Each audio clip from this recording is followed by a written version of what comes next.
ہوگا جس کا ڈاکٹروں کے پاس بھی کوئی علاج نہیں، اور نہ ہی اس کے بعد کوئی پرہیز اثر کرے گی۔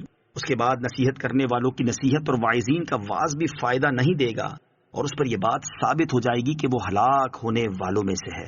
وَلَا تَأْكُلُوا مِمَّا لَمْ يُذْكَرِ اسْمُ اللَّهِ عَلَيْهِ وَإِنَّهُ لَفِسْقٌ وَإِنَّ الشَّيَاطِينَ لَيُوحُونَ إِلَىٰ أَوْلِيَائِهِمْ لِيُجَادِلُوكُمْ وَإِنْ أَطَعْتُمُوهُمْ إِنَّكُمْ لَمُشْرِكُونَ۔ ترجمہ: اور جس پر اللہ کا نام نہ لیا گیا ہو اسے نہ کھاؤ، اور بے شک یہ نافرمانی ہے، اور بے شک شیطان اپنے دوستوں کے دلوں میں وسوسے ڈالتے ہیں تاکہ وہ تم سے جھگڑیں، اور اگر تم ان کا کہنا مانو گے تو اس وقت تم بھی یقیناً مشرک ہوگے۔ وَلَا تَأْكُلُوا مِمَّا لَمْ يُذْكَرِ اسْمُ اللَّهِ عَلَيْهِ، اور جس پر اللہ کا نام نہ لیا گیا ہو اسے نہ کھاؤ۔ جس جانور پر ذبح کے وقت اللہ تعالیٰ کا نام لیا گیا اس کا کھانا حلال ہے۔ یہ بیان فرمانے کے بعد اب اس جانور کو کھانے سے منع کیا جا رہا ہے کہ جسے ذبح کرتے وقت جان بوجھ کر اس پر اللہ تعالیٰ کا نام ذکر نہیں کیا گیا۔ لہذا حکم یہ ہے کہ جس جانور پر مسلمان یا کتابی نے جان بوجھ کر اللہ تعالیٰ کا نام ذکر نہ کیا وہ حرام ہے، اور اگر بھول کر نام لینا رہ گیا تو حلال ہے، اور مسلمان و کتابی کے علاوہ کسی دوسرے کا ذبح کیا ہوا مطلقاً حرام ہے۔ یاد رہے کہ یہاں کتابی سے مراد وہ اہل کتاب ہیں جو اپنے نبی اور کتاب پر ایمان رکھتے ہیں، محض نام کے عیسائی اور حقیقت میں دہریہ مراد نہیں ہیں۔ وَإِنَّ الشَّيَاطِينَ لَيُوحُونَ إِلَىٰ أَوْلِيَائِهِمْ، اور بے شک شیطان اپنے دوستوں کے دلوں میں وسوسے ڈالتے ہیں۔ اس آیت مبارکہ کی تفسیر کا خلاصہ یہ ہے کہ شیطان اپنے دوستوں یعنی مشرکوں کے دلوں میں وسوسے ڈالتے ہیں تاکہ وہ مردار کھانے کے معاملے میں تم سے جھگڑا کریں، جیسا کہ اوپر کافروں کا ایک اعتراض نقل کیا گیا ہے۔ مزید فرمایا گیا کہ اے مسلمانوں، اگر تم نے اللہ تعالیٰ کے حرام کردہ کو حلال کہنے میں ان کافروں کی بات مانی تو اس وقت تم بھی یقیناً مشرک ہوگے، کیونکہ دین میں حکم الہی کو چھوڑنا اور دوسرے کے حکم کو ماننا اور اللہ تعالیٰ کے سوا اور کو حاکم قرار دینا شرک ہے۔ علم کے بغیر دینی مسائل میں جھگڑنا شیطانی لوگوں کا کام ہے۔ اس آیت سے معلوم ہوا کہ بغیر علم دینی مسائل میں جھگڑنا یا محض جھگڑے کی نیت سے مناظرہ کرنا شیطانی لوگوں کا کام ہے، لیکن تحقیق حق کے لیے مناظرہ کرنا عبادت ہے۔ أَوَمَنْ كَانَ مَيْتًا فَأَحْيَيْنَاهُ وَجَعَلْنَا لَهُ نُورًا يَمْشِي بِهِ فِي النَّاسِ كَمَنْ مَثَلُهُ فِي الظُّلُمَاتِ لَيْسَ بِخَارِجٍ مِّنْهَا كَذَلِكَ زُيِّنَ لِلْكَافِرِينَ مَا كَانُوا يَعْمَلُونَ۔ ترجمہ: اور کیا وہ جو مردہ تھا پھر ہم نے اسے زندہ کر دیا اور ہم نے اس کے لیے ایک نور بنا دیا جس کے ساتھ وہ لوگوں میں چلتا ہے، کیا وہ اس جیسا ہو جائے گا جو اندھیروں میں پڑا ہوا ہے اور ان سے نکلنے والا بھی نہیں؟ یوں ہی کافروں کے لیے ان کے اعمال آراستہ کر دیے گئے۔ أَوَمَنْ كَانَ مَيْتًا، اور کیا وہ جو مردہ تھا؟ اس آیت میں مردہ سے کافر اور زندہ سے مومن مراد ہے، کیونکہ کفر دلوں کے لیے موت جبکہ ایمان زندگی ہے، اور نور سے ایمان مراد ہے جس کی بدولت آدمی کفر کی تاریکیوں سے نجات پاتا ہے۔ حضرت قتادہ رضی اللہ تعالیٰ عنہ فرماتے ہیں کہ نور سے کتاب اللہ یعنی قرآن مراد ہے۔ کفر اور جہالت کی مثال، اس آیت کریمہ میں کفر اور جہالت کی مثال بیان فرمائی گئی ہے کہ مومن اور کافر کا حال یہ ہے کہ ہدایت پانے والا مومن اس مردہ کی طرح ہے جس نے زندگی پائی اور اس کو نور ملا جس سے وہ مقصود کی طرف راہ پاتا ہے، اور کافر اس کی مثل ہے جو طرح طرح کی اندھیریوں میں گرفتار ہوا اور ان سے نکل نہ سکے، ہمیشہ حیرت میں ہی مبتلا رہے۔ یہ دونوں مثالیں ہر مومن و کافر کے لیے عام ہیں، اگرچہ اس کے شان نزول کے بارے میں روایتیں مختلف ہیں۔ ان میں سے 3 روایتیں سماعت کیجیے۔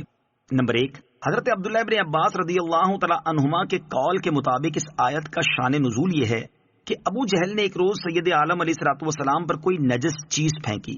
اس دن حضرت امیر حمزہ رضی اللہ تعالیٰ عنہ شکار کو گئے ہوئے تھے. جس وقت وہ ہاتھ میں کمان لیے ہوئے شکار سے واپس آئے تو انہیں اس واقعے کی خبر دی گئی. گو ابھی تک وہ دولت ایمان سے مشرف نہ ہوئے تھے، لیکن یہ خبر سنتے ہی تیش میں آ گئے اور ابو جہل کے پاس پہنچ کر اسے کمان سے مارنے لگے. ابو جہل عاجزی اور خوشامد کرتے ہوئے کہنے لگا، اے ابو یعلا، کیا آپ نے نہیں دیکھا کہ محمد صلی اللہ تعالی علیہ وسلم کیسا دین لائے، اور انہوں نے ہمارے معبودوں کو برا کہا اور ہمارے باپ دادا کی مخالفت کی اور ہمیں بد عقل بتایا ہے. اس پر حضرت امیر حمزہ رضی اللہ تعالیٰ عنہ نے فرمایا، تم جیسا بد عقل کون ہے کہ تم اللہ عز و جل کو چھوڑ کر پتھروں کو پوجتے پھر رہے ہو؟ میں گواہی دیتا ہوں کہ اللہ کے سوا کوئی معبود نہیں، اور میں گواہی دیتا ہوں کہ محمد مصطفیٰ صلی اللہ تعالی علیہ وسلم اللہ کے رسول ہیں. اسی وقت حضرت امیر حمزہ رضی اللہ تعالیٰ عنہ اسلام لے آئے. اس پر یہ آیت کریمہ نازل ہوئی. نمبر 2، حضرت ضحاک رضی اللہ تعالیٰ عنہ فرماتے ہیں یہ آیت حضرت عمر بن خطاب رضی اللہ تعالیٰ عنہ اور ابو جہل کے بارے میں نازل ہوئی. نمبر 3، حضرت اکرمہ رضی اللہ تعالیٰ عنہ فرماتے ہیں کہ یہ آیت حضرت عمار بن یاسر رضی اللہ تعالیٰ عنہ اور ابو جہل کے بارے میں نازل ہوئی. تو حضرت امیر حمزہ یا حضرت عمر یا حضرت عمار بن یاسر رضی اللہ تعالیٰ عنہم اور یوں ہی ہر ایمان لانے والے کا حال اس کے مشابہ ہے جو مردہ تھا، ایمان نہ رکھتا تھا. اللہ تعالیٰ نے اس کو روح ایمان عطا فرما کر زندہ کر دیا اور باطنی نور عطا فرمایا کہ جس کی روشنی میں وہ لوگوں کے درمیان چلتا ہے. اور ابو جہل اور اس جیسوں کی حالت یہی ہے کہ کفر و جہل کی تاریکیوں میں گرفتار ہے اور وہ ان تاریکیوں سے نکلنے والا بھی نہیں. اس سے معلوم ہوا کہ گناہگار مومن اپنے گناہ کو اچھا نہیں سمجھتا، اس لیے وہ مومن رہتا ہے، لیکن کافر اپنی بد کرداریوں کو اچھا جانتا ہے اور ان پر ناز کرتا ہے، اس لیے وہ لائق مغفرت نہیں. نبی اکرم علیہ الصلوۃ والسلام سے محبت کی برکت. حضرت امیر حمزہ رضی اللہ تعالیٰ عنہ والے واقعے سے پتہ چلتا ہے کہ حضور پرنور صلی اللہ تعالیٰ علیہ وسلم کی محبت اور تائید و نصرت بہت خیر و خوبی کا ذریعہ بنتی ہے، جیسے یہاں ان کے لیے ایمان کی دولت حاصل کرنے کا ذریعہ بن گئی. اسی طرح حضرت انس رضی اللہ تعالیٰ عنہ فرماتے ہیں کسی آدمی نے نبی کریم علیہ الصلوۃ والسلام کی بارگاہ میں عرض کی قیامت کب آئے گی؟ آپ علیہ الصلوۃ والسلام نے فرمایا تم نے اس کے لیے کیا تیار کر رکھا ہے؟ اس نے عرض کی میرے پاس کوئی عمل نہیں سوائے اس کے کہ میں اللہ تعالیٰ سے اور اس کے رسول صلی اللہ تعالیٰ علیہ وسلم سے محبت رکھتا ہوں. ارشاد فرمایا تم ان کے ساتھ ہو جن سے محبت رکھتے ہو. حضرت انس رضی اللہ تعالیٰ عنہ فرماتے ہیں ہمیں اتنا کسی چیز نے خوش نہیں کیا جتنا حضور اقدس علیہ الصلوۃ والسلام کے اس فرمان نے کیا کہ تم اس کے ساتھ ہوگے جس سے محبت کرتے ہو.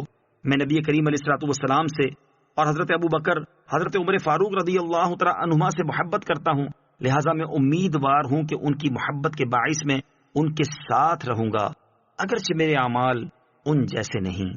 وَكَذَلِكَ جَعَلْنَا فِي كُلِّ قَرْيَةٍ أَكَابِرَ مُجْرِمِيهَا لِيَمْكُرُوا فِيهَا وَمَا يَمْكُرُونَ إِلَّا بِأَنفُسِهِمْ وَمَا يَشْعُرُونَ.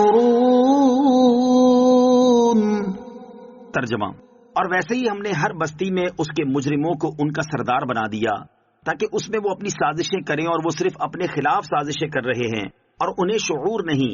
وَكَذَلِكَ جَعَلْنَا، اور اسی طرح ہم نے بنا دیے.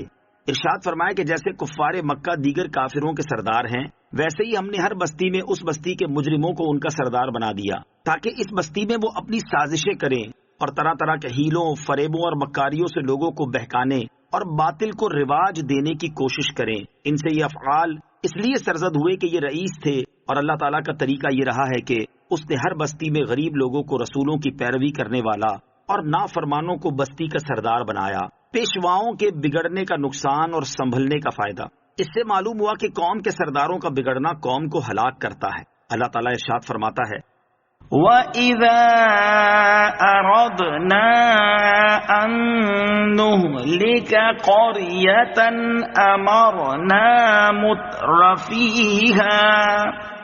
أَمَرْنَا مُتْرَفِيهَا فَفَسَقُوا فِيهَا فَحَقَّ عَلَيْهَا الْقَوْلُ فَدَمَّرْنَاهَا تَدْمِيرًا. ترجمہ: اور جب ہم کسی بستی کو ہلاک کرنا چاہتے ہیں تو ہم اس کے خوشحال لوگوں کو اپنے رسولوں کے ذریعے اپنی اطاعت کا حکم دیتے ہیں، پھر وہ لوگ اس بستی میں نافرمانی کرتے ہیں تو اس بستی پر عذاب الہی کی بات پکی ہو جاتی ہے تو ہم اسے تباہ و برباد کر دیتے ہیں۔ اسی طرح پیشواؤں کا سنبھل جانا قوم کو سنبھالا دینا ہے۔ لِيَمْكُرُوا فِيهَا، تاکہ اس میں وہ اپنی سازشیں کریں۔ مکہ مکرمہ آنے والے ہر راستے پر کفار مکہ نے 4 افراد بٹھا دیے تاکہ وہ لوگوں کو نبی کریم علیہ الصلوۃ والسلام پر ایمان لانے سے روکیں۔ چنانچہ جو شخص بھی مکے میں حاضر ہوتا یہ لوگ اس سے کہتے کہ تم اس شخص سے بچنا، یہ کاہن، ساحر اور کذاب ہے۔ ان کے بارے میں فرمایا گیا کہ در حقیقت یہ صرف اپنے خلاف سازشیں کر رہے ہیں، ان سازشوں کا وبال انہی پر پڑے گا اور انہیں اس کا شعور نہیں۔ اس آیت میں سرور کائنات صلی اللہ تعالی علیہ وسلم کو تسلی دی گئی ہے کہ آپ سرداران مکہ کی دشمنی سے پریشان نہ ہوں۔ آپ صلی اللہ تعالی علیہ وسلم سے پہلے جو انبیاء کرام علیہ الصلوۃ والسلام گزرے، وہ جس شہر میں مبعوث ہوئے وہاں کے سرداروں نے ان کی اسی طرح مخالفت کی تھی۔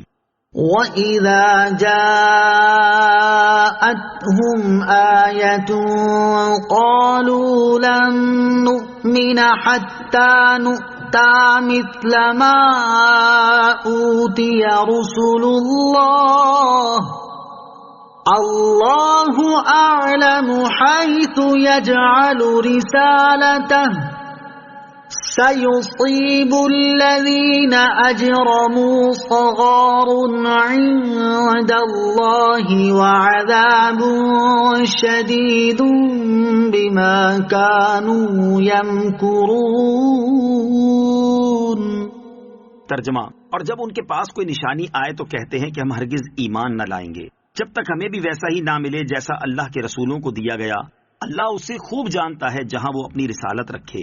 ان قریب مجرموں کو ان کے مکر و فریب کے بدلے میں اللہ کے ہاں ذلت اور شدید عذاب پہنچے گا۔ وَإِذَا جَاءَتْهُمْ آيَةٌ، اور جب ان کے پاس کوئی نشانی آئے۔ شان نزول: ولید بن مغیرہ نے رسول اکرم صلی اللہ تعالی علیہ وسلم سے کہا، اگر نبوت حق ہے تو میں آپ سے زیادہ اس کا مستحق ہوں، کیونکہ میں عمر میں بڑا ہوں اور آپ سے زیادہ مالدار ہوں۔ اس پر یہ آیت نازل ہوئی۔ ایک قول یہ ہے کہ یہ آیت ابو جہل کے بارے میں نازل ہوئی۔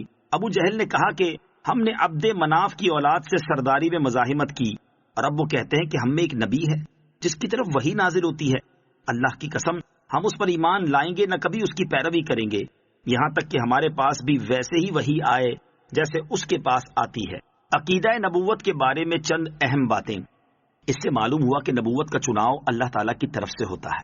اعمال، قومیت یا مال کی وجہ سے نبوت نہیں ملتی۔ عقیدہ نبوت سے متعلق چند اہم باتیں یاد رکھنے کی ہیں۔ نمبر 1، نبوت کسبی نہیں کہ آدمی عبادت و ریاضت کے ذریعے کوشش کر کے اسے حاصل کر سکے، بلکہ محض اللہ تعالیٰ کی عطا ہے کہ جسے چاہتا ہے اسے اپنے فضل سے نبوت عطا فرماتا ہے۔ ہاں، دیتا اسی کو ہے جسے اس عظیم منصب کے قابل بناتا ہے۔ جو نبوت کا منصب ملنے سے پہلے ہر طرح کے برے اور مذموم اخلاق سے پاک اور اچھے اور قابل تعریف تمام اخلاق سے مزین ہو کر ولایت کے جملہ مدارج طے کر چکتا ہے، اور اپنے نسب و جسم، قول و فعل، حرکات و سکنات میں ہر ایسی بات سے پاک و صاف ہوتا ہے جو باعث نفرت ہو، اسے عقل کامل عطا کی جاتی ہے جو اوروں کی عقل سے بادر جہاں زائد ہے۔ کسی حکیم اور کسی فلسفی کی عقل اس کے لاکھویں حصے تک نہیں پہنچ سکتی، اور جو اسے کسبی مانے کہ آدمی اپنے کسب و ریاضت سے منصب نبوت تک پہنچ سکتا ہے، کافر ہے۔ نمبر 2، جو شخص نبی سے نبوت کا زوال ممکن مانے وہ کافر ہے۔ نمبر 3، نبی کا معصوم ہونا ضروری ہے، اور یہ عصمت نبی اور فرشتے کا خاصہ ہے کہ نبی اور فرشتے کے سوا کوئی معصوم نہیں۔ اماموں کو انبیاء علیہ الصلوۃ والسلام کی طرح معصوم سمجھنا گمراہی و بددینی ہے۔ عصمت انبیاء کا یہ معنی ہے کہ ان کے لیے اللہ تعالیٰ کی طرف سے حفاظت کا وعدہ ہو چکا، جس کے سبب ان سے گناہ کا صادر ہونا شرعاً محال ہے، جبکہ آئمہ و اکابر اولیاء کے لیے اللہ تعالیٰ کی طرف سے حفاظت کا کوئی وعدہ نہیں۔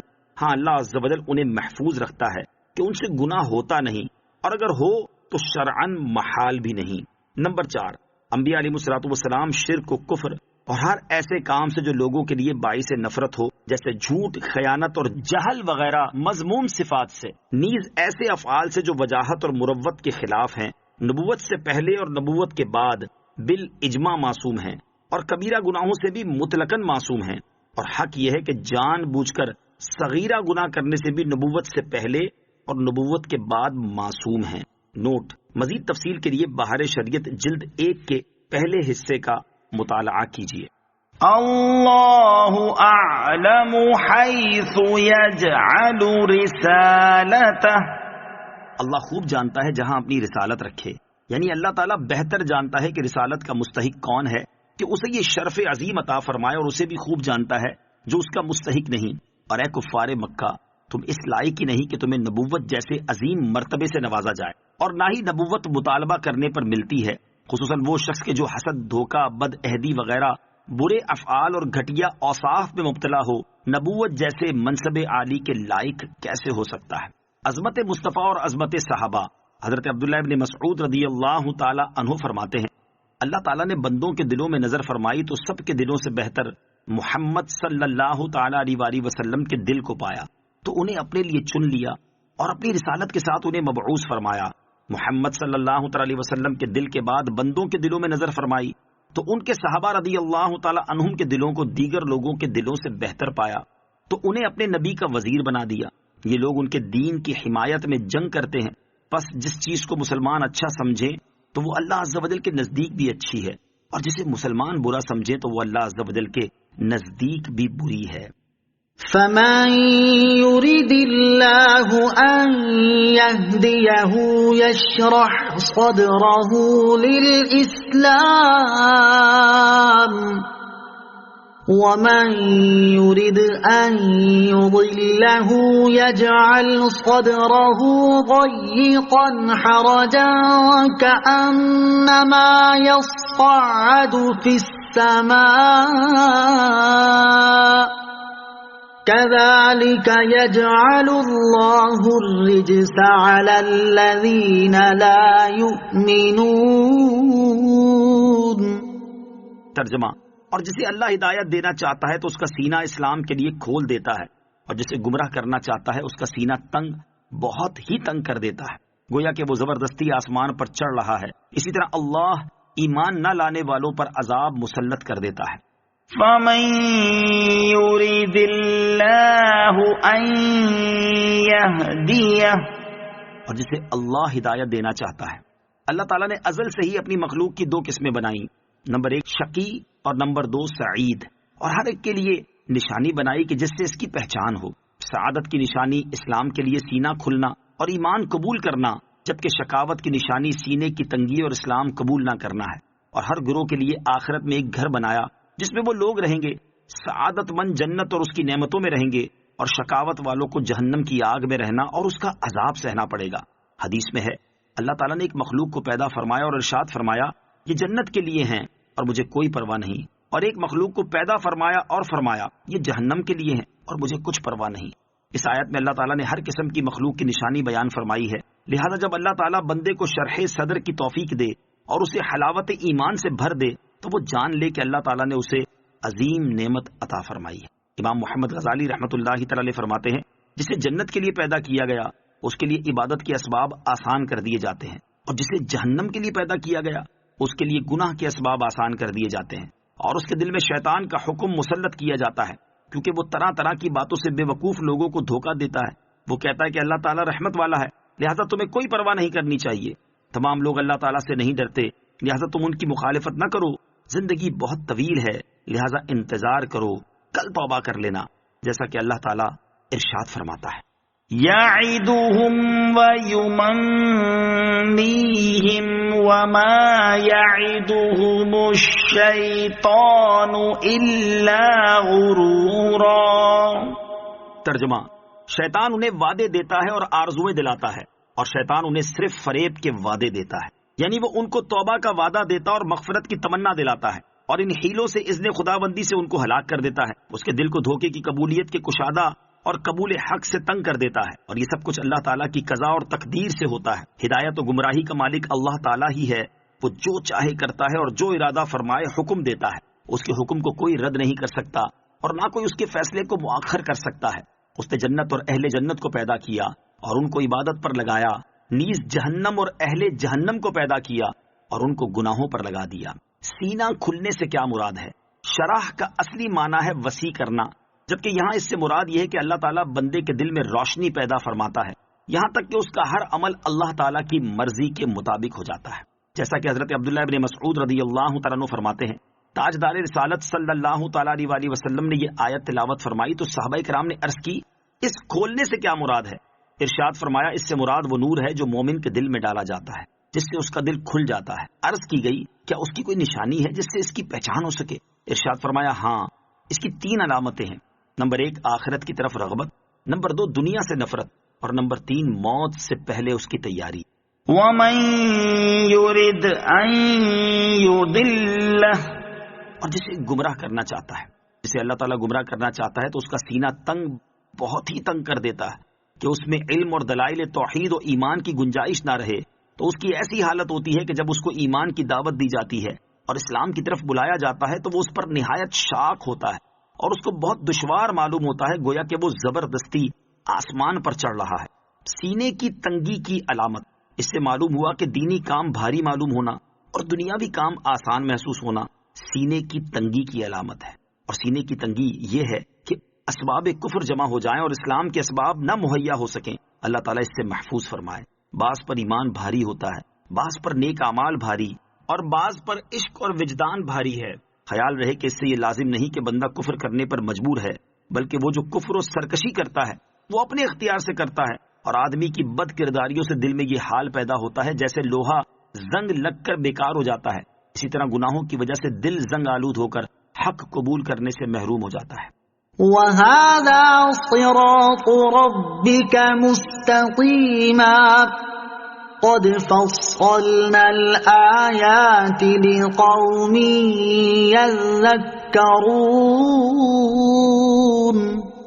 ترجمہ، اور یہ تمہارے رب کی سیدھی راہ ہے، بے شک ہم نے نصیحت ماننے والوں کے لیے تفصیل سے آیتیں بیان کر دیں۔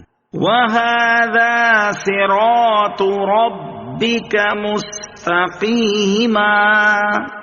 اور یہ تمہارے رب کی سیدھی راہ ہے، یعنی قرآن کریم یا حضور سید المرسلین صلی اللہ تعالی وسلم کی تعلیم وہ راستہ ہے جو بلا تکلف رب عز و جل تک پہنچا دیتا ہے۔ جیسے سیدھا راستہ منزل مقصود تک پہنچاتا ہے، اس لیے اسے شریعت کہتے ہیں، یعنی وسیع اور سیدھا راستہ جس پر ہر شخص آسانی سے چل سکے۔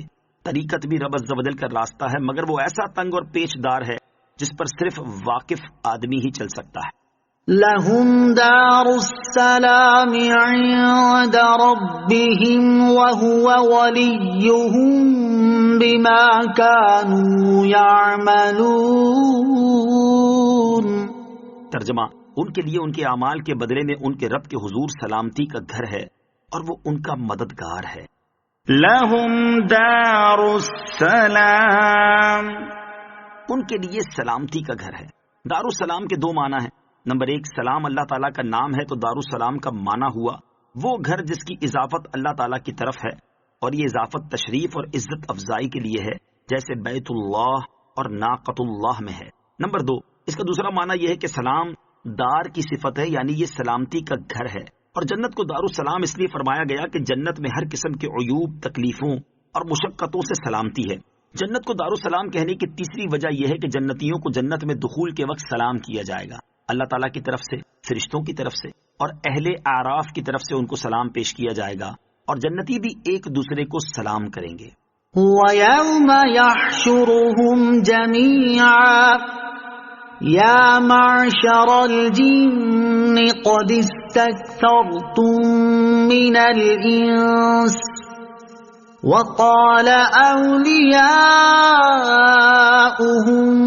مِّنَ الْإِنسِ رَبَّنَا اسْتَمْتَعَ بَعْضُنَا بِبَعْضٍ وَبَلَغْنَا أَجَلَنَا الَّذِي أَجَّلْتَ لَنَا قَالَ النَّارُ مَثْوَاكُمْ خَالِدِينَ فِيهَا إِلَّا مَا شَاءَ اللَّهُ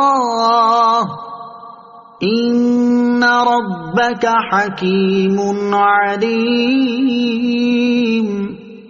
ترجمہ، اور یاد کرو وہ دن جب وہ ان سب کو اٹھائے گا اور فرمائے گا اے جنوں کے گروہ، تم نے بہت سے لوگوں کو اپنا تابع بنا لیا، اور انسانوں میں سے جو ان کے دوست ہوں گے وہ کہیں گے اے ہمارے رب، ہم نے ایک دوسرے سے فائدہ اٹھایا اور ہم اپنی اس مدت کو پہنچ گئے جو تو نے ہمارے لیے مقرر فرمائی تھی۔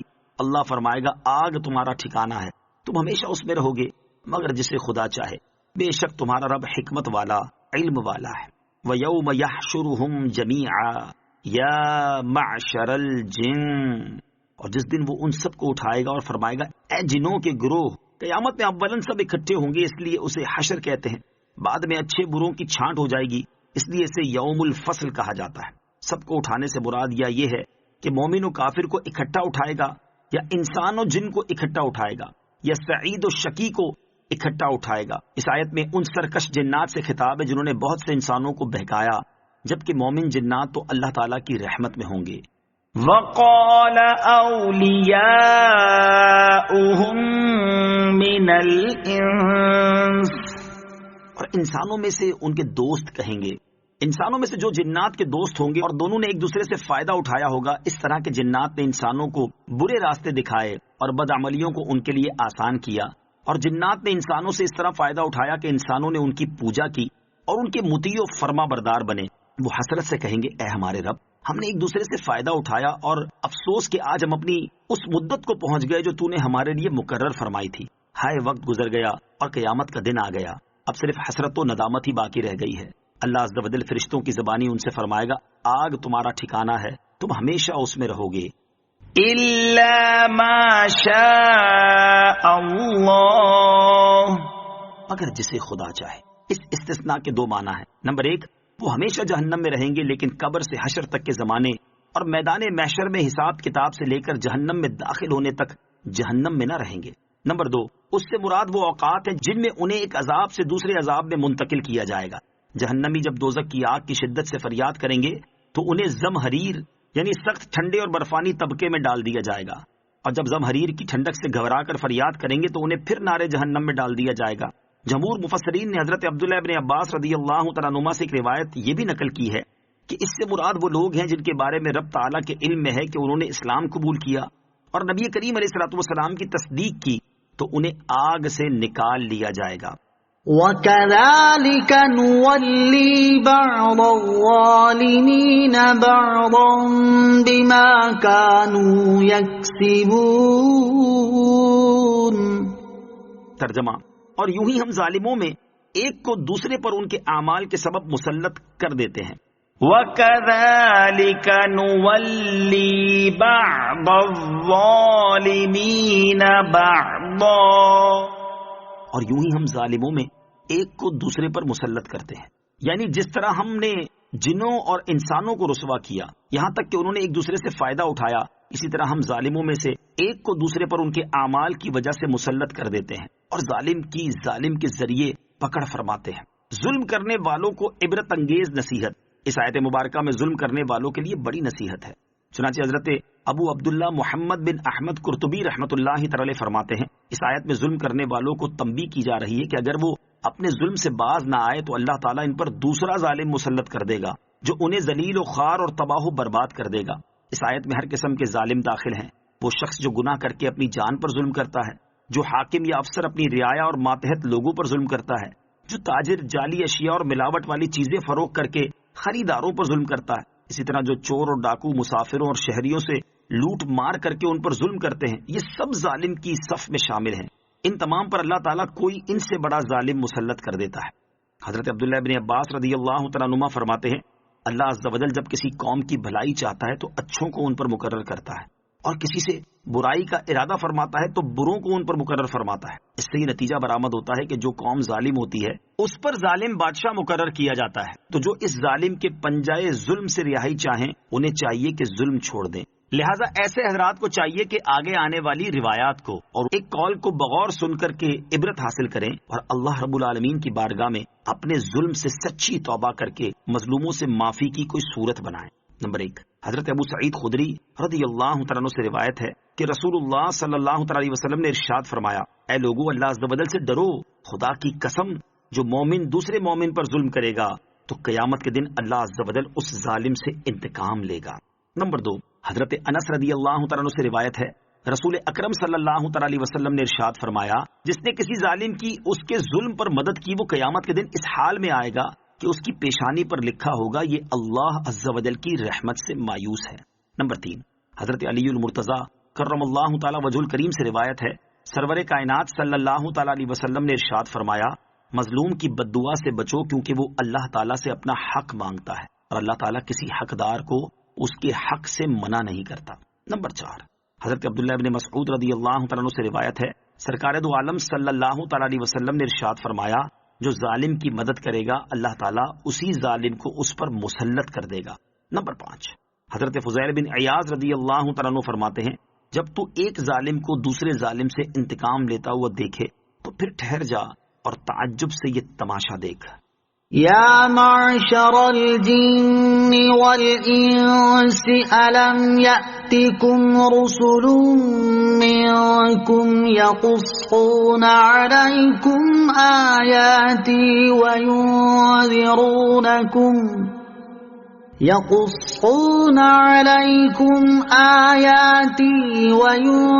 وينذرونكم لقاء يومكم هذا قالوا شهدنا على أنفسنا وغرتهم الحياة الدنيا وشهدوا على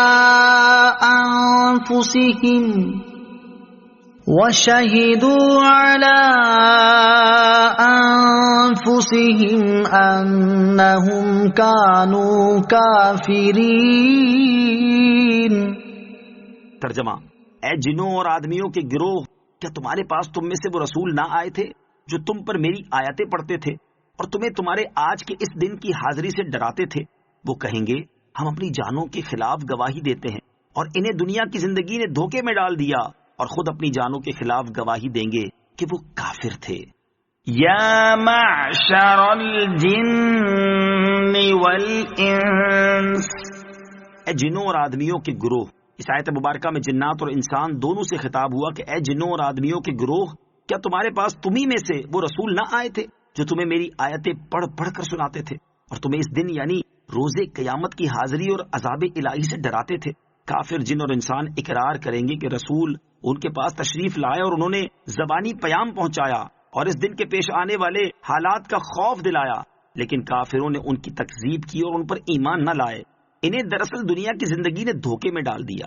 کفار کا یہ اقرار اس وقت ہوگا جبکہ ان کے اعضاء و جوارح ان کے شرک و کفر کی گواہی دیں گے۔ رسولوں علیہ الصلوۃ والسلام سے متعلق اہم مسئلہ، رسول صرف انسانوں میں سے ہوتے ہیں، جنات سے نہیں، چونکہ یہاں جن و انس دونوں سے خطاب ہے، اس لیے تغلیباً یعنی جنوں کو انسانوں کے ماتحت شمار کرتے ہوئے منکم فرمایا گیا۔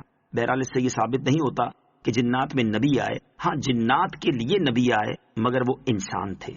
وَشَهِدُوا عَلَىٰ أَنفُسِهِمْ، اور وہ خود اپنی جانوں کے خلاف گواہی دیں گے۔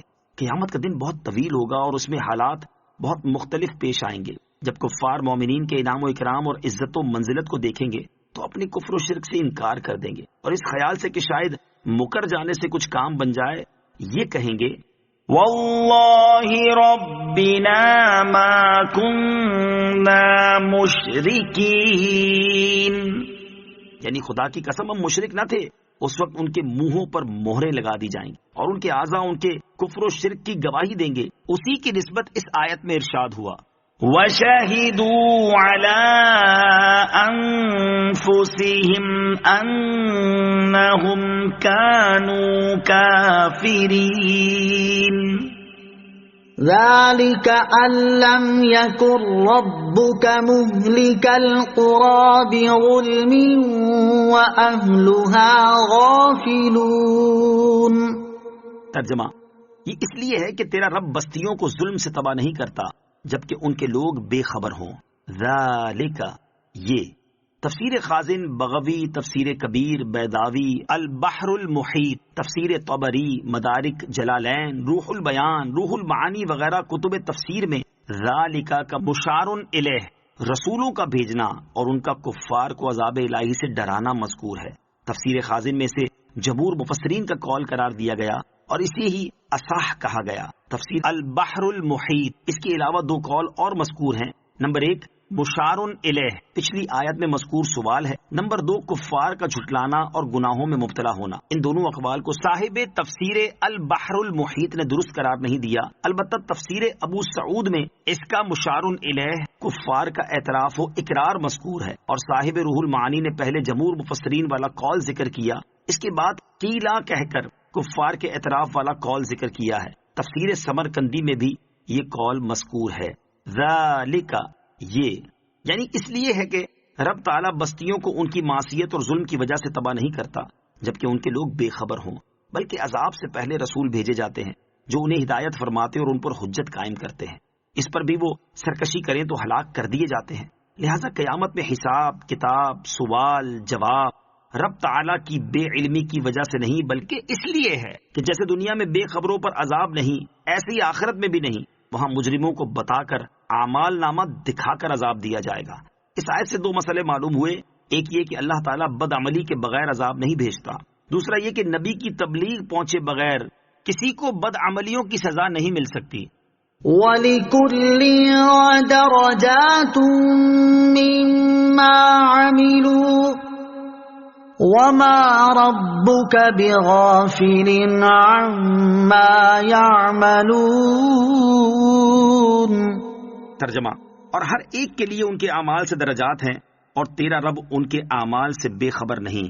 وَلِكُلٍّ دَرَجَاتٌ اور ہر ایک کے لیے درجے ہیں. ہر ایک کے لیے چاہے وہ نیک ہو یا گناہگار اس کے اچھے اور برے اعمال کے اعتبار سے درجے ہیں، اور انہی کے مطابق ثواب اور عذاب ہوگا. جنتیوں کو جنت میں ان کے نیک اعمال کے مطابق درجے دیے جائیں گے، ایسے ہی جہنمیوں کو جہنم میں ان کے برے اعمال کے مطابق مختلف درجوں میں سزا دی جائے گی. یا یہ مطلب ہے کہ نیک اعمال کے درجے مختلف ہیں. ایک ہی عمل ایک شخص کے لیے زیادہ ثواب کا باعث ہے اور دوسرے کے لیے کم ثواب کا. حدیث شریف میں ہے کہ قیامت میں اعمال کا بدلہ عقل کے بقدر ملے گا. لہٰذا اس آیت سے ہزارہا مسائل مستنبط ہو سکتے ہیں. عمل کا صلہ جگہ، وقت، موقع اور ضرورت کے لحاظ سے مختلف ہوتا ہے. جیسے جہاں مسجدیں بہت زیادہ ہوں اور کنویں کم ہوں، وہاں مسجد کی بجائے کنواں بنانا زیادہ اچھا ہے. اس آیت سے علماء نے یہ بھی استدلال کیا ہے کہ جنات بھی جنت میں جائیں گے، کیونکہ یہاں سب کے لیے درجاتن فرمایا گیا ہے اور کل میں جنات بھی داخل ہیں. وَرَبُّكَ الْغَنِيُّ ذُو الرَّحْمَةِ إِن يَشَأْ يُذْهِبْكُمْ وَيَسْتَخْلِفْ مِن بَعْدِكُم مَّا يَشَاءُ كَمَا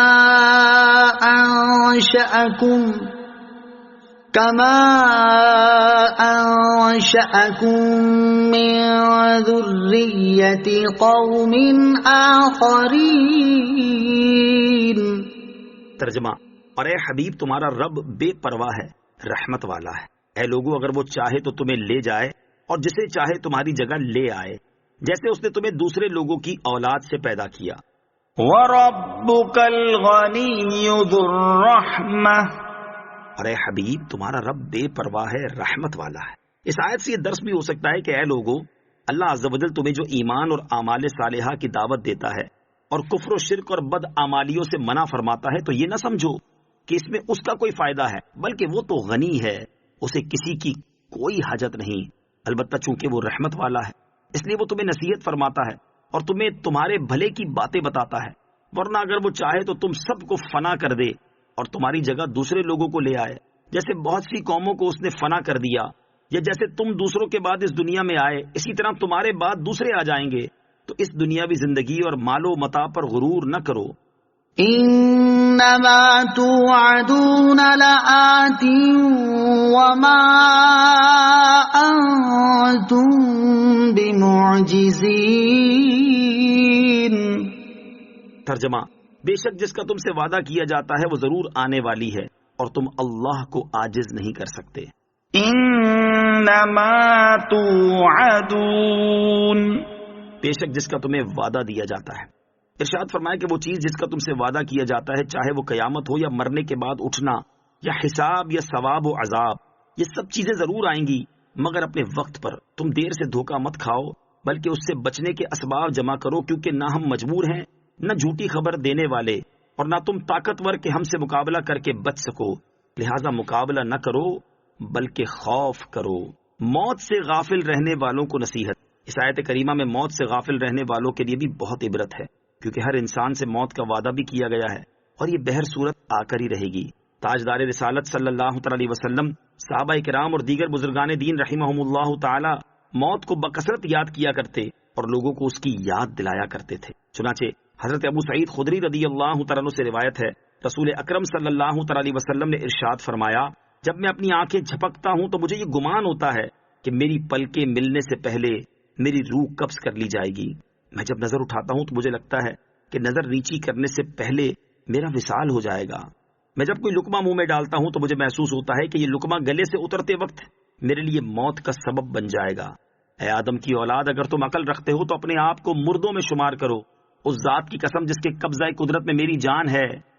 انما توعدون لآت وما انتم بمعجزین، بے شک جس کا تم سے وعدہ کیا جاتا ہے وہ ضرور آنے والی ہے اور تم اللہ عز و جل کو عاجز نہیں کر سکتے۔ حضرت ابوبکر صدیق رضی اللہ تعالیٰ عنہ اپنے خطبے میں ارشاد فرماتے تھے، کہاں گئے وہ لوگ جن کے چہرے خوبصورت تھے اور چمکتے تھے اور وہ اپنی جوانیوں پر فخر کرتے تھے؟ کہاں ہیں وہ بادشاہ جنہوں نے شہر تعمیر کیے اور ان کے گرد دیواریں بنا کر ان کو محفوظ کیا؟ کہاں ہیں وہ جو لڑائی کے میدان میں غالب آتے تھے؟ زمانے نے انہیں کمزور اور ذلیل کر دیا اور وہ قبروں کی تاریکیوں میں چلے گئے۔ جلدی جلدی کرو اور نجات تلاش کرو۔ حضرت سمیت رحمت اللہ تعالی علیہ فرماتے ہیں، اے اپنی طویل صحت پر دھوکے میں مبتلا شخص، کہ تو نے کسی کو بیماری کے بغیر مرتے ہوئے نہیں دیکھا؟ اے وہ شخص جو طویل مہلت کی وجہ سے دھوکے میں ہے، کیا تو نے کسی کو سامان کے بغیر گرفتار نہیں دیکھا؟ اگر تو اپنی عمر کی طوالت کے بارے میں سوچے تو سابقہ لذتیں بھول جائے۔ تم لوگ صحت کے دھوکے میں ہو یا عافیت کے دھوکے میں، زیادہ دن گزارنے پہ اکڑتے ہو یا موت سے بے خوف ہو، یا موت کے فرشتے پر تمہیں جرت ہے؟ بے شک جب موت کا فرشتہ آئے گا تو تمہاری مالی ثروت اور تمہاری جماعت تمہیں نہیں بچا سکے گی۔ کیا تم نہیں جانتے کہ موت کی گھڑی سختیوں اور ندامت کی گھڑی ہے؟ اللہ تعالیٰ اس بندے پر رحم فرمائے جو موت کے بعد کے لیے عمل کرتا ہے۔ اللہ تعالیٰ اس بندے پر رحم فرمائے جو موت کے آنے سے پہلے اپنے نفس کو ترس کی نگاہ سے دیکھے۔ اللہ تعالیٰ ہر مسلمان کو یہ توفیق عطا فرمائے کہ وہ اپنی موت کو یاد رکھے اور موت کے بعد کے لیے تیاری کرتا رہے۔ آمین۔ قل يا قوم اعملوا على مكانتكم إني عامل فسوف تعلمون من تكون له عاقبة الدار إنه لا يفلح الظالمون۔ ترجمہ، تم فرماؤ اے میری قوم، تم اپنی جگہ پر عمل کرتے رہو، میں اپنا کام کرتا ہوں، تو ان قریب تم جان لو گے کہ آخرت کے گھر کا اچھا انجام کس کے لیے ہے۔ بے شک ظالم فلاح نہیں پاتے۔ اعملوا على مكانتكم، تم اپنی جگہ پر عمل کرتے رہو، یعنی اے حبیب صلی اللہ تعالی علیہ وسلم آپ کفار مکہ سے فرما دے کہ تم اپنی مرضی سے وہی اعمال کرتے رہو جو کر رہے ہو، اور اپنے کفر و سرکشی پر قائم رہو، جبکہ میں تمہاری طرف سے پہنچنے والی اذیتوں پر صبر کر کے، اسلام پر قائم رہ کر اور نیک اعمال پر ہمیشگی اختیار کر کے اپنا کام کرتا ہوں، تو ان قریب تمہیں معلوم ہو جائے گا کہ آخرت کے گھر کا اچھا انجام کس کے لیے ہے۔ بے شک اللہ تعالیٰ کے ساتھ کفر و شرک کرنے والے فلاح نہیں پاتے۔ یاد رہے کہ اس آیت میں جو فرمایا گیا کہ تم اپنی جگہ پر عمل کرتے رہو، اس میں کفر یا گناہ کی اجازت نہیں بلکہ اظہار غضب کے لیے اس طرح فرمایا گیا۔ جیسے ایک اور مقام پر اللہ تعالیٰ ارشاد فرماتا ہے، فَمَن شَاءَ فَلْيُؤْمِن وَمَن شَاءَ فَلْيَكْفُرْ، تو جو چاہے ایمان لائے اور جو چاہے کفر کرے۔ اور یہ جو فرمایا گیا کہ انقریب تم جان لو گے کہ آخرت کے گھر کا اچھا انجام کس کے لیے ہے، اس سے مراد یہ ہے کہ اگرچہ آج بھی فیصلہ ہو چکا کہ مومن جنتی ہے اور کافر دوزخی، لیکن چشمدید فیصلہ قیامت میں ہوگا یا عذاب آتے وقت ہوگا۔ وَجَعَلُوا لِلَّهِ مِمَّا ذَرَأَ مِنَ الْحَرْثِ وَالْأَنْعَامِ نَصِيبًا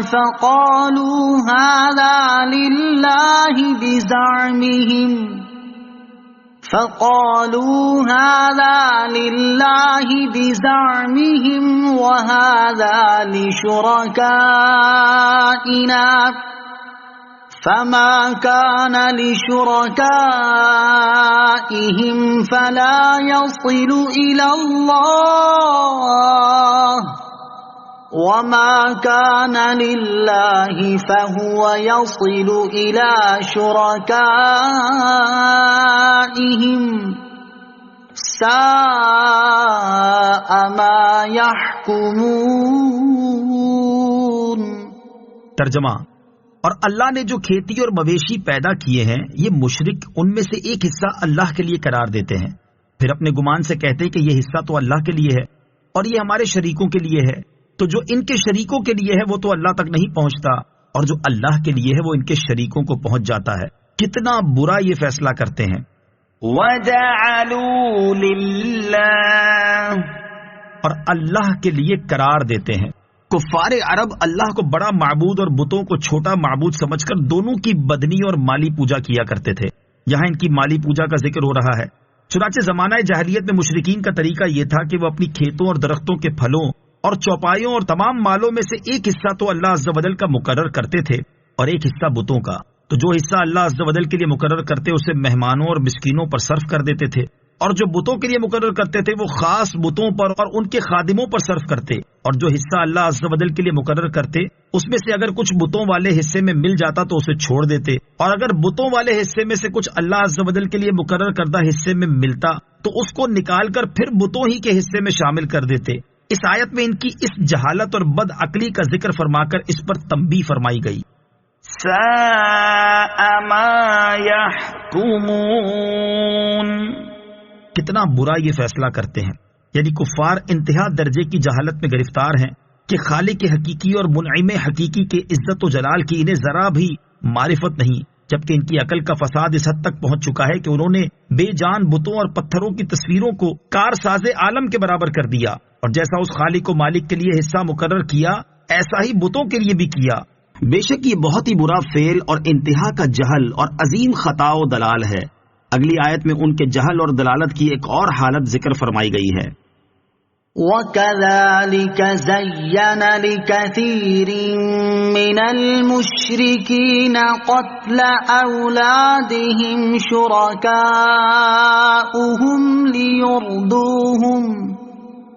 لِيُرْدُوهُمْ وَلِيَلْبِسُوا عَلَيْهِمْ دِينَهُمْ وَلَوْ شَاءَ اللَّهُ مَا فَعَلُوهُ فَذَرْهُمْ وَمَا يَفْتَرُونَ۔ ترجمہ: اور یوں ہی بہت سے مشرکوں کی نگاہ میں ان کے شریکوں نے اولاد کا قتل عمدہ کر دکھایا ہے تاکہ وہ انہیں ہلاک کریں اور ان کا دین ان پر مشتبہ کر دیں، اور اگر اللہ چاہتا تو وہ ایسا نہ کرتے، تو تم انہیں اور ان کے بہتانوں کو چھوڑ دو۔ وَكَذَلِكَ زَيَّنَ، یوں ہی عمدہ کر دکھایا۔ اس آیت میں کفار کی دوسری جہالت بیان ہوئی، چنانچہ فرمایا کہ یوں ہی بہت سے مشرکوں کی نگاہ میں ان کے شریکوں نے اولاد کا قتل عمدہ کر دکھایا ہے۔ یہاں شریکوں سے مراد وہ شیاطین ہیں جن کی اطاعت کے شوق میں مشرکین اللہ تعالیٰ کی نافرمانی اور اس کی معصیت گوارا کرتے تھے، اور ایسے کبھی اور جاہلانہ افعال کے مرتکب ہوتے تھے کہ جن کو عقل صحیح کبھی گوارا نہ کر سکے، اور جن کی قباحت میں ادنا سمجھ کے آدمی کو بھی تردد نہ ہو۔ بت پرستی کی شامت سے وہ ایسے فساد عقل میں مبتلا ہوئے کہ حیوانوں سے بدتر ہو گئے، اور اولاد جس کے ساتھ ہر جاندار کو فطرتاً محبت ہوتی ہے، شیاطین کی اتباع میں اس کا بے گناہ خون کرنا انہوں نے گوارا کیا اور اس کو اچھا سمجھنے لگے۔ خلاصہ یہ کہ انہوں نے اولاد میں بھی ایسی ہی تقسیم کر رکھی تھی کہ لڑکے کو زندہ رکھتے اور لڑکی کو قتل کر دیتے۔ شیطانوں نے یہ سب اس لیے کیا تاکہ وہ انہیں ہلاک کریں اور ان کا دین ان پر مشتبہ کر دیں۔ حضرت عبداللہ ابن عباس رضی اللہ تعالیٰ عنہما فرماتے ہیں کہ یہ لوگ پہلے حضرت اسماعیل علیہ السلام کے دین پر تھے، شیاطین نے ان کو اغوا کر کے ان گمراہیوں میں ڈالا تاکہ انہیں دین اسماعیل سے منحرف کریں۔ اہل عرب میں شرک و بت پرستی کی ابتدا کب ہوئی؟ علامہ برہان الدین حلبی رحمۃ اللہ تعالی فرماتے ہیں اہل عرب حضرت ابراہیم علیہ السلام کے زمانے سے لے کر عمر بن لحی کے زمانے تک آپ علیہ السلام کے عقائد پر ہی ثابت قدم رہے۔ یہ وہ پہلا شخص ہے جس نے دین ابراہیمی کو تبدیل کیا اور اہل عرب کے لیے طرح طرح کی گمراہیاں شروع کی۔ شرک کے بانی عمر بن لحی نے اہل عرب میں شرک اس طرح پھیلایا کہ مقام بلقا سے بت لا کر مکے میں نصب کیے اور لوگوں کو ان کی پوجا اور تعظیم کرنے کی دعوت دی۔ قبیلہ ثقیف کا ایک شخص لات جب مر گیا تو عمر نے اس قبیلے والوں سے کہا یہ مرا نہیں بلکہ اس پتھر میں چلا گیا ہے، پھر انہیں اس پتھر کی پوجا کرنے کی دعوت دی۔ اسی عمر نے صائبہ اور بحیرہ کی بدعت ایجاد کی اور تلبیہ میں اللہ تعالیٰ کے ساتھ بتوں کو بھی شریک کیا۔ یہ شخص دین میں جس نئی بات کا آغاز کرتا لوگ اسے دین سمجھ لیتے تھے۔ اس کی وجہ یہ تھی کہ وہ موسم حج میں لوگوں کو کھانا کھلایا کرتا اور انہیں لباس پہنایا کرتا تھا، اور بسا اوقات وہ موسم حج میں 10,000 اونٹ ذبح کرتا اور 10,000 ناداروں کو لباس پہناتا۔ مرنے کے بعد اس کا انجام بہت دردناک ہوا۔ حضرت ابو ہریرہ رضی اللہ تعالیٰ عنہ سے روایت ہے کہ تاجدار رسالت صلی اللہ تعالیٰ علیہ وسلم نے ارشاد فرمایا، میں نے عمر بن عامر بن لحی خزائی کو دیکھا کہ وہ جہنم میں اپنی آنتیں کھینچ رہا ہے۔ وَلَوْ شَاءَ اللَّهُ، اور اگر اللہ چاہتا، یہاں چاہنا بمانا ارادہ کرنا ہے، نہ کہ بمانا پسند کرنا۔ پسند کرنے کو رضا کہا جاتا ہے۔ خیال رہے کہ دنیا میں جو کچھ ہو رہا ہے اللہ کے ارادے سے ہو رہا ہے، یعنی جو کچھ بندہ اپنے اختیار سے کرنا چاہتا ہے تو اللہ تعالیٰ اس فعل کو پیدا فرما دیتا ہے۔ تو یوں فعل آدمی کے اختیار سے ہوتا ہے، لیکن یہ یاد رہے کہ اللہ عز و جل صرف نیکیوں سے راضی ہوتا ہے، نہ کہ برائیوں سے، لہذا آیت پر کوئی اعتراض نہیں۔ وَقَالُوا هَٰذِهِ أَنْعَامٌ وَحَرْثٌ حِجْرٌ لَا يَطْعَمُهَا إِلَّا مَن نَّشَاءُ بِزَعْمِهِمْ لا يطعمها إلا من نشاء بزعمهم وأنعام حرمت